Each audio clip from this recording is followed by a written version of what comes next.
पर आपको लिखवाया क्यों? क्योंकि ये 8 नंबर का आता है। ब्रैकेट में क्या बचा? 1/v माइनस 1/u बचा। सो स्टूडेंट्स, आप सभी का हमारे आज के इस वीडियो में बहुत बहुत स्वागत है। एंड आज के इस वीडियो में हम देखने वाले हैं एक पतले लेंस के फोकस दूरी का कैसे व्यंजक निकल कर आता है। हो सकता है आपको ये व्यंजक बहुत हार्ड लगता हो डेरिवेशन, लेकिन आज के वीडियो में हम अलग तरीके से आपको बताएंगे। मतलब समझाने का तरीका हमारा ऐसा होगा कि आपको बिल्कुल समझ में आएगा और A to Z ये डेरिवेशंस आपके लिए आसान हो जाएगा। ठीक है, क्योंकि आपको हम एकदम आसान तरीके से हर एक चीज़ लिख कर बताएंगे और कैसे ये डेरिवेशन एग्जाम में आएगा तो आपको करना है। बहुत ही ज़्यादा इंपॉर्टेंट ये डेरिवेशन है। ठीक है, तो आज इस वीडियो को लास्ट तक देख लीजिएगा और कॉपी पेन के साथ देखिएगा, जिससे आप चीज़ें नोट कर सको हमारे साथ। ठीक है, स्टार्ट कर दे। तो स्टूडेंट्स, हमारा एक पतला लेंस है ना, एक लेंस है हमारा जो कि पतला है। एंड इसका इस साइड का जो त्रिज्या है दोस्तों, प्राथमिक त्रिज्या, वो है R1 और दूसरी तरफ की जो त्रिज्या है, वक्रता त्रिज्या, वो मान लीजिए R2। ठीक है, चलिए अब ये पतला लेंस है, इसका मतलब कि जो इसकी त्रिज्या है उसके सापेक्ष में दोस्तों इधर की जो मोटाई है, इस लेंस की जो मोटाई है वो बहुत छोटी है। मान लेते हैं T, एकदम नगड़ के बराबर। ठीक है, मान लीजिए एकदम पिद्दी सा हमारा क्या है, एक लेंस है और वो लेंस हमारा जो मोटा है, उस मोटाई जो उसकी है वो बहुत ही छोटा है, थोड़ा सा है। ठीक है, इस तरीके से। तो ये हमने लेंस को मान लिया। अब हम फोकस दूरी कैसे निकालेंगे? तो पहले तो आइए बना लेते हैं इस लेंस का मुख्य अक्ष। ये हमने बना दिया, ये मुख्य अक्ष। और यहाँ पर फिर से एक वस्तु को रख देते हैं, इस बिंदु पर एक वस्तु को रख देते हैं। अगर किरणें मान लो किसी वस्तु, मान लीजिए हम ही लेंस के सामने खड़े हैं, हमारे से किरणें लेंस पर जाएगी। अब लेंस पर क्या होगा? किरणों का अपवर्तन होगा, क्योंकि एक तरफ दोस्तों वायु है। आप इस देखिए, एक तरफ आपका वायु है और दूसरी तरफ क्या है? दूसरी तरफ हमारा यहाँ पर कांच है। दूसरी तरफ स्टूडेंट्स ये हमारा क्या है? लेंस किसका बना होता है? या तो कांच का ही बना होता है। तो एक तरफ वायु, एक तरफ कांच, वायु कांच। तो जब हमारी वस्तु से, हमारी मान लीजिए हम ही यहाँ पर बैठे हुए हैं, हमसे किरणें यहाँ पर निकल कर यहाँ पर टकराएंगी, तो स्टूडेंट्स यहाँ पर क्या होगा? किरणों का अपवर्तन होगा। तो एक बिंदु ये बना हमारा अपवर्तन का। मान लीजिए अपवर्तन कर ही देते हैं, अब हो रहा है तो लेट सपोज हमारा ये है अभिलंब। ठीक है, तो ये अगर वृत्त आप बनाओगे तो केंद्र आपका कहीं यहाँ पर होगा, फिर ऐसे ऐसे ऐसे ऐसे ऐसे ऐसे ऐसे ऐसे ऐसे खींचेंगे तो अभिलंब हो गया हमारा। तो जब वायु से कांच में जाएगा किरणें तो क्या होगा? अभिलंब की ओर झुकेगा कि अभिलंब से दूर जाएगा? आप कहोगे अभिलंब की ओर झुक जाता है। सो यहाँ पर अभिलंब की ओर ये हमने झुका दिया इसको। क्लियर? तो आपको सबसे पहला स्टेप क्या दिखा? सबसे पहला स्टेप में क्या कर रहे हैं? यहाँ पर किरणों का अपवर्तन हुआ तो अपवर्तन का फॉर्मूला लगाना है बिना कोई टेंशन के। ठीक है, अपवर्तन का सबसे पहले फॉर्मूला यहाँ पर लगेगा। और फोकस दूरी निकालने के लिए हम क्या करेंगे दोस्तों, लास्ट में आपको बताएंगे ना। आपको हम क्या करने वाले हैं, तिकड़म करके कुछ न कुछ माइंड लगाकर हम फॉर्मूले में 1/v माइनस में 1/u एक तरफ लेकर आएंगे और इसको 1/f के बराबर रख देंगे। और ये यहाँ पर हमारा आप देख रहे हो जो 1/f हम लिख रहे हैं ना, ये आपका फोकस दूरी होगा इस लेंस का। तो सबसे पहले हम अपवर्तन का फॉर्मूला यहाँ पर लगाएंगे।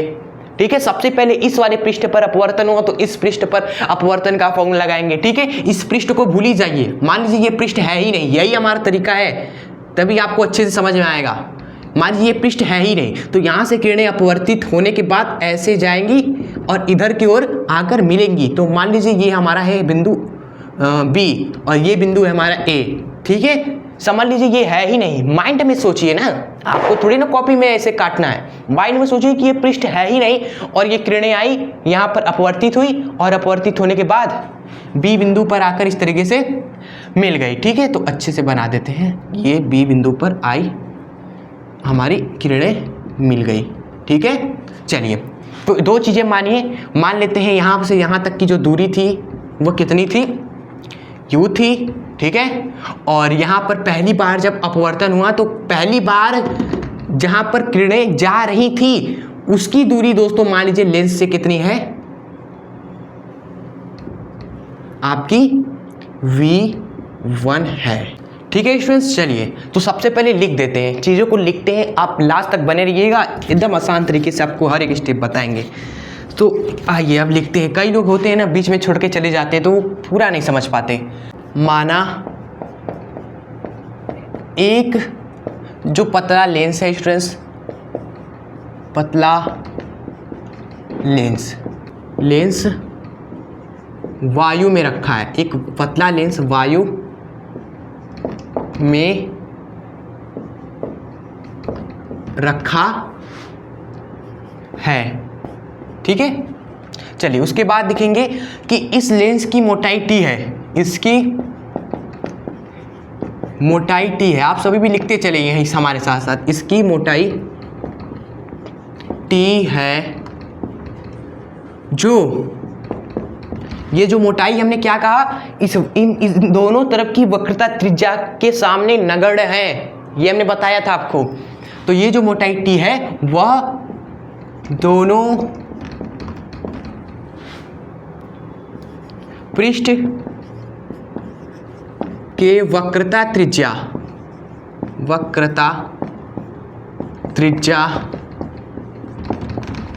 एक है हमारा R1, एक R1 है और दूसरा क्या है R2 है। तो R1 व R2 के सामने नगण्य है। अब देखिए नेक्स्ट हम क्या लिखेंगे। सो चलिए इसके बाद हमने क्या कहा, हमने कहा कि इस लेंस से U दूरी पर एक वस्तु O है, ये हमने कहा। तो लिखेंगे यहां पर इस लेंस से U दूरी पर एक वस्तु हमारा है O, एक वस्तु O है, ठीक है। उसके बाद हमने कहा कि इस वस्तु से किरणें हमारी एक गई लेंस की ओर, ठीक है, और एक हमारी किरणें यहाँ जाती है, टकराकर वापस आ जाती है या सीधे गुजर जाती है, ठीक है। लेकिन हमारा फोकस इस पर है जो जिसका अपवर्तन हुआ, क्योंकि उसी के लिए तो फॉर्मूला हम लगाएंगे। तो हम डायरेक्ट इसके लिए लिखते हैं, इस किरण की ओर तक के लिए, ठीक है। तब वस्तु से किरणों का लेंस पर अपवर्तन होता है, किरणों का लेंस पर अपवर्तन होता है, लिखते चलिए। फिर उसके बाद इरेज करना पड़ेगा हमें। अपवर्तन होता है, जब इन किरणों का अपवर्तन हुआ तो यह किरणें क्या हुई, अपवर्तित होकर बी पर आकर मिलती हुई प्रतीत हुई। रियलिटी में दोस्तों ये वाला सरफेस हमने गायब किया हुआ है ना, हाँ। तो यहाँ पर रियलिटी में तो वो वहाँ पर जाकर मिलेगी नहीं, लेकिन हमने कहा कि मिलती हुई प्रतीत होगी, तो हमारा स्टेटमेंट सही होगा, बिल्कुल सही होगा। तो हम लिखेंगे कि अपवर्तन होता है लेंस पर, फिर इसी कारण जो अपवर्तित किरण है, अपवर्तित किरण बी पर मिलती हुई प्रतीत होती है। बी बिंदु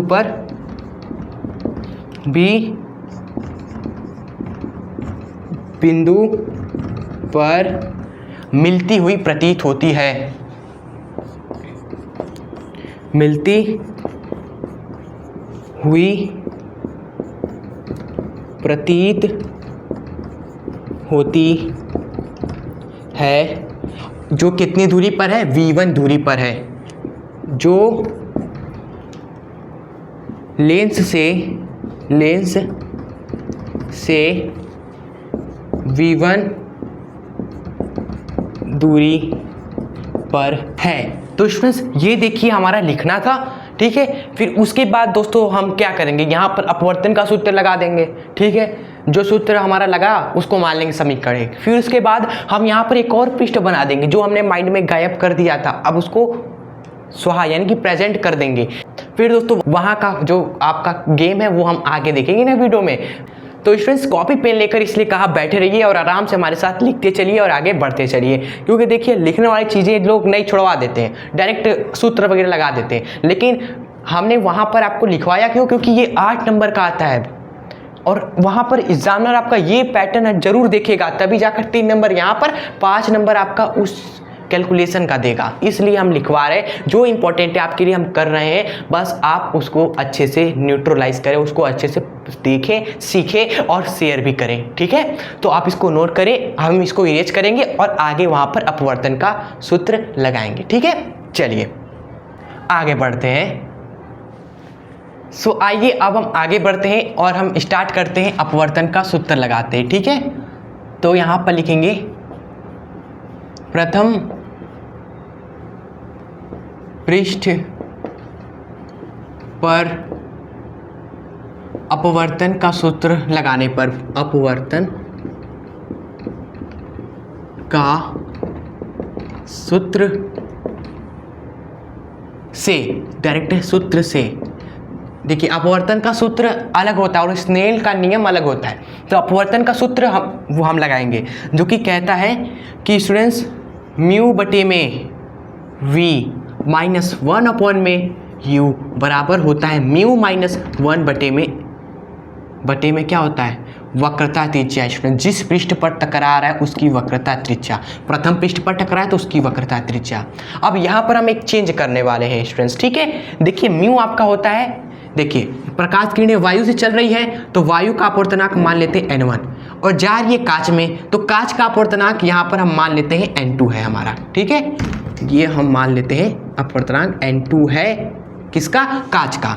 तो दोस्तों जो म्यू होता है ना, वह होता है दूसरे माध्यम का अपवर्तनांक। म्यू आपका होता है दूसरे माध्यम का अपवर्तनांक बटे में पहले माध्यम का अपवर्तनांक, ये होता है आपका म्यू।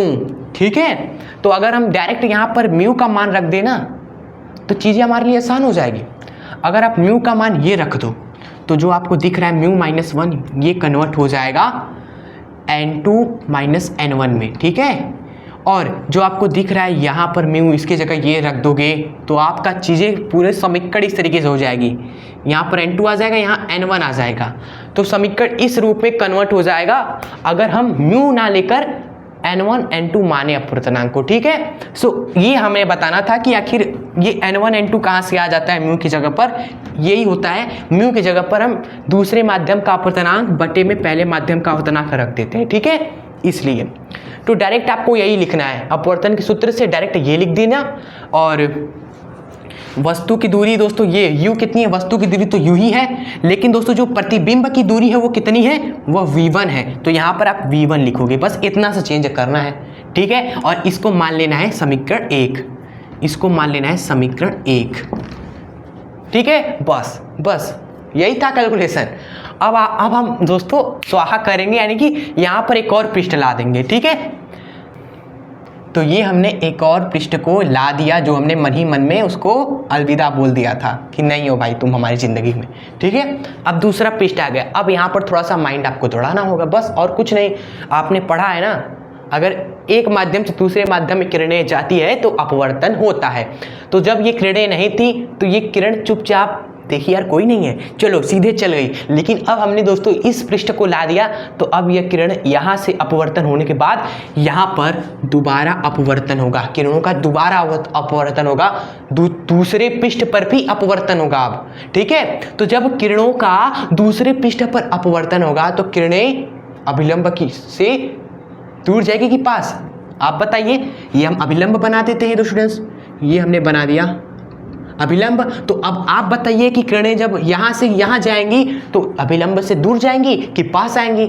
आप अगर सोच लिए ना तो आप एग्जाम में कर दोगे, मुझे यकीन है। तो देखिए आई होप आप बता दिए होंगे कि कांच से अगर वायु में जाएंगी तो दूर हो जाएंगी, किरणें दूर हो जाएंगी। तो जानी ऐसे चाहिए थी लेकिन थोड़ा सा दूर हट जाएंगी, तो ऐसे जाएंगी। देखिए थोड़ा सा दूर हट गई और किरणें दोस्तों यहाँ पर आकर अब रियलिटी में मिली। अब यहाँ पर प्रतीत हो रही थी लेकिन यहाँ पर रियलिटी में दोस्तों मिलेंगी। तो यहाँ पर जो प्रतिबिंब बनेगा वो मान लेते हैं दोस्तों आई, रियल में जो प्रतिबिंब बन रहा है, जिसकी दूरी दोस्तों इस लेंस से इसकी दूरी कितनी है, रियलिटी में v है, ये मान लेते हैं। ठीक है, तो ये हमारा था दूसरे पृष्ठ पर अपवर्तन से क्या होता है, अभिलंब से दूर हट गई स्टूडेंट्स, ठीक है, ये अभिलंब है उससे दूर हट गई, जाना ऐसे चाहिए था लेकिन थोड़ा सा दूर हट गई स्टूडेंट्स, ठीक है। आई होप आपको ये अपवर्तन समझ में आ गया होगा। तो अब लिखेंगे हम, लिखना जरूरी है, थोड़ा सा लिखना जरूरी है। अब इतना ही आप ही बताइए, अगर हम इतना करके आगे करने लगे तो एग्जामिनर किस बात का नंबर देगा हमें, तो इसलिए लिखवा रहे हैं हम आपको और आप नोट करते चलिए। अब जब आगे किरणों का दूसरे पृष्ठ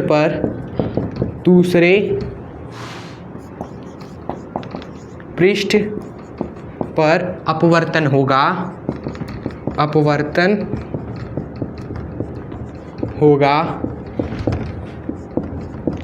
तब अपवर्तित किरण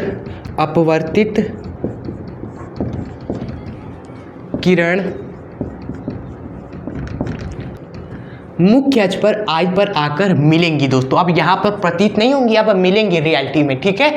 सो जब होगा तब अपवर्तित किरण मुख्य अक्ष पर आई बिंदु पर वास्तविक प्रतिबिंब बनाएंगी। डायरेक्ट लिख दीजिए, एग्जामिनर भी कहे क्या बात है, वास्तविक प्रतिबिंब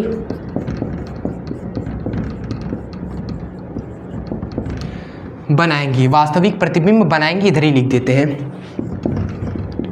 बनाएंगी, ठीक है। तो ये है आपका आगे का मामला जो हमने आपको यहाँ पर समझा भी दिया, यहाँ लिख भी दिया, और डिस्टेंस भी लिखना है कि कितनी दूरी पर होगा।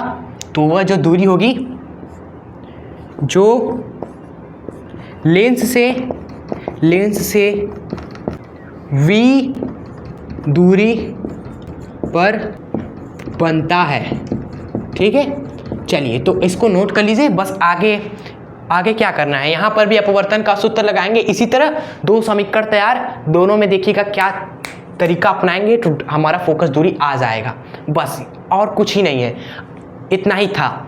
आई होप आपको यहाँ तक सब कुछ समझ में आ गया होगा, हमारा यही आशा है, और आसान भी लग रहा होगा ये डेरिवेशन।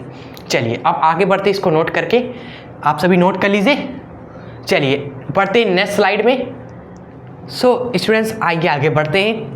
हमने यहाँ पर पहला समीकरण यहाँ पर नोट कर दिया जिससे कि आप भूलो ना, ठीक है, यही हमारा पहला समीकरण था। अब उसके बाद हम यहाँ पर लिखे हुए हैं कि अब दूसरे पृष्ठ पर अपवर्तन के सूत्र से, यानी कि अब हम दूसरे पृष्ठ पर अपवर्तन का सूत्र लगाने वाले हैं, ठीक है। और अपवर्तन का दोस्तों सूत्र वही है हमारा म्यू अपॉन में v माइनस का 1 अपॉन में u बराबर में म्यू माइनस 1 अपॉन में वक्रता त्रिज्या। दोस्तों अब इस दूसरे पृष्ठ की वक्रता त्रिज्या रख देंगे आप R2 स्टूडेंट्स, ये आपका है, क्लियर।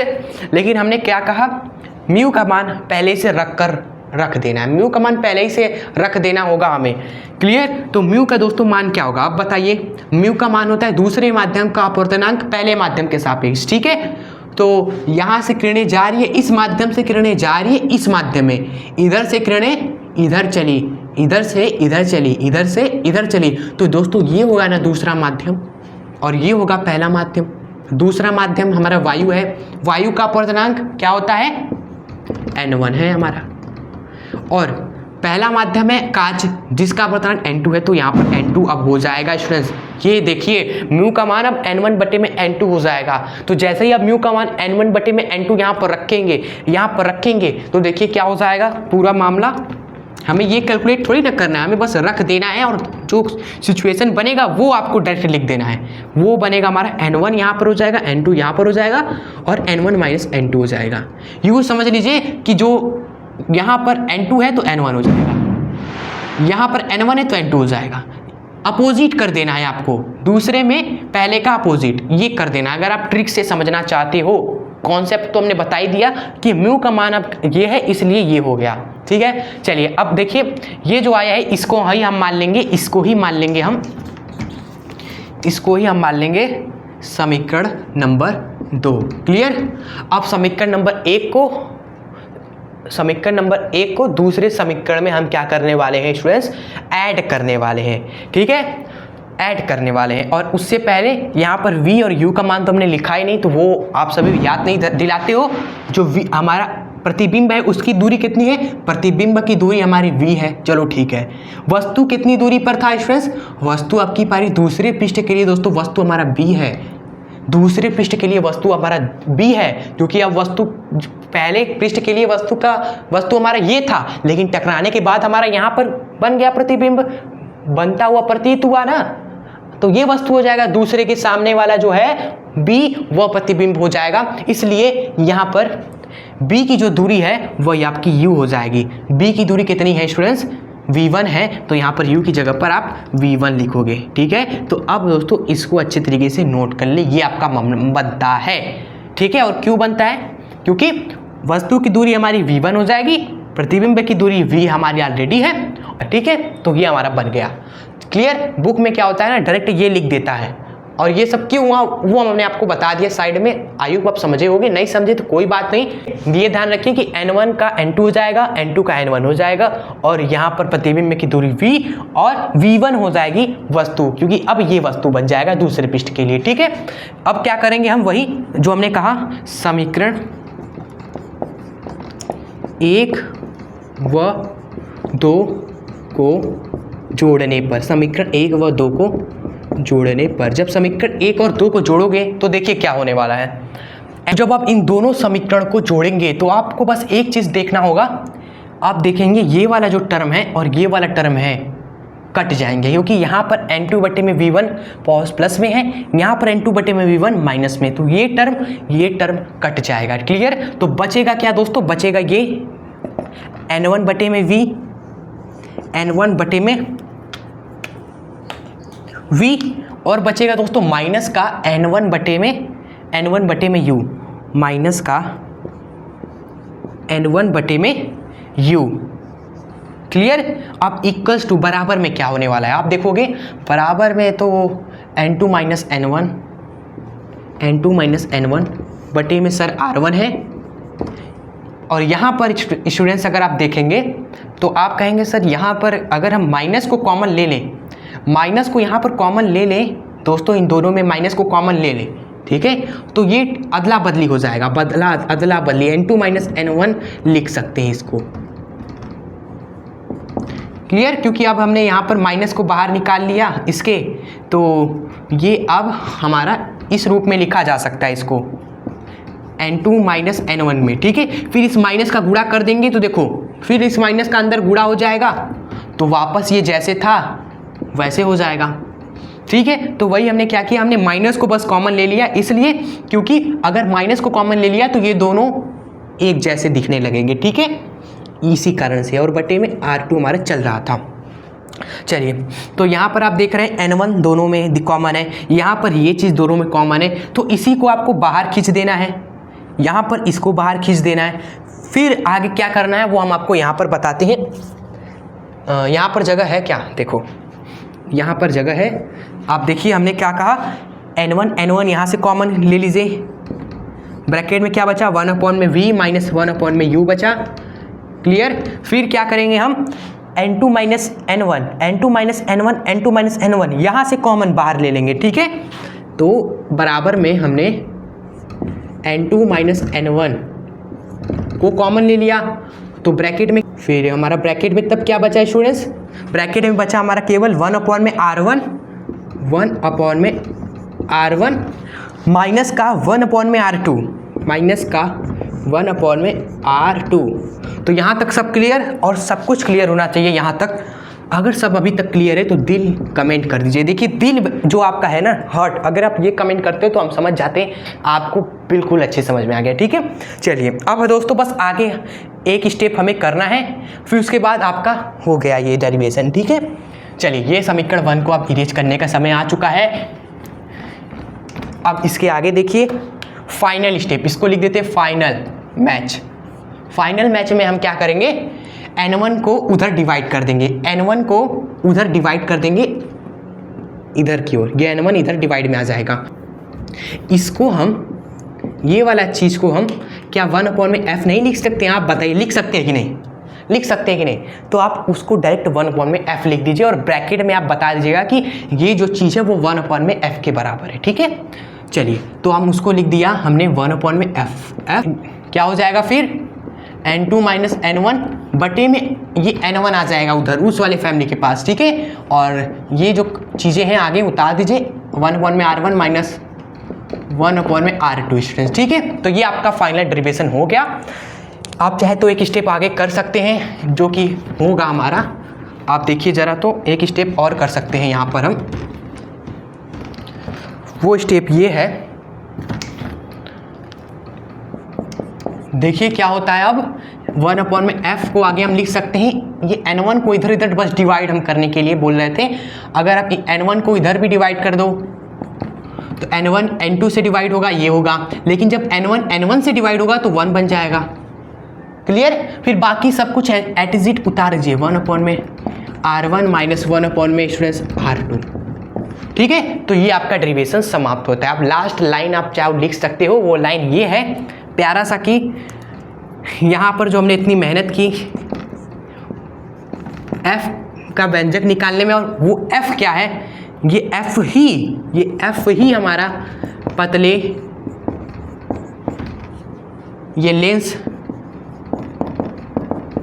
लेंस का फोकस दूरी है, पतले लेंस का फोकस दूरी है।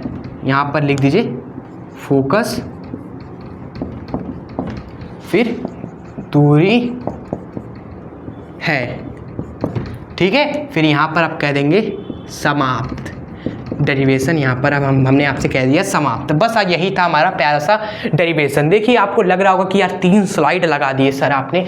हमारे स्लाइड इसलिए लग गया क्योंकि हमने आपको बड़े बड़े अक्षरों में लिखकर बताया। हम छोटे छोटे अक्षरों में लिखते हैं तो शायद 1-1.5 स्लाइड में हो जाता, लेकिन हम अच्छे से समझाना चाहते हैं, अच्छे से आपको दिखे, इसलिए हमने आपको बोल दिया पहले ही कि हमारे साथ पेन कॉपी के साथ बने रहे लास्ट तक, डेरिवेशन ये हो जाएगा। ठीक है, और भी अगर आपको अभी भी लग रहा हो थोड़ा सा सर हार्ड था, आप दोबारा इस वीडियो को जरूर देखिएगा। वो जो आपने नोट्स हमारे साथ बनाए वीडियो के साथ, अब वो दोबारा आपको बनाना नहीं पड़ेगा। आप वीडियो के फ्लो में देखिए, आप वीडियो की स्पीड बढ़ाकर देख लीजिएगा और रिवाइज कर लीजिएगा, फिर आप ये डेरिवेशन नहीं भूलने वाले हो, ये मेरा वादा है स्टूडेंट्स।